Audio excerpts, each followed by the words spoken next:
माळशिरस तालुक्यातील अकलूजमध्ये स्थानिक स्वराज्य निवडणुकांच्या पार्श्वभूमीवर राजकीय घडामोडींना वेग आलाय। या ठिकाणी दररोज नवे ट्विस्ट पाहायला मिळतात। भाजपचे माजी आमदार राम सातपुते यांनी आगामी निवडणुकीसाठी जोरदार रणनीती आखल्यानंतर अनेक स्थानिक नेत्यांचा भाजपकडे ओघ सुरू झालाय। आज अकलूजच्या विजय चौकात मोठ्या उत्साहात प्रवेश सोहळा पार पडला।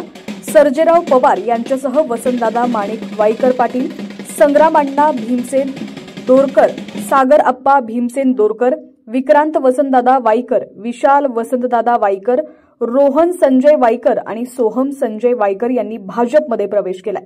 तसंच संगीता अक्का अवघडे यांनी देखील प्रवेश केलेला आहे। दरम्यान आरपीआय आठवले गटाचे शहर अध्यक्ष अभिजित वाघमारे यांनीही भाजपमध्ये प्रवेश करून राजकीय वर्तुळात चर्चांना उधाण आणलंय। यावेळी आकाश भोपळे, सागर वाघमारे, महेश कोठे आणि वन्नी धाईजे यांचाही प्रवेश सोहळा उत्साहात पार पडला। या प्रवेशानं राम सातपुते यांची ताकद वाढलेली आहे आणि अकलूजच्या राजकारणात मोठी चुरस निर्माण झालेली आहे। अधिक अपडेटसाठी पाहत रहा HPN मराठी न्यूज।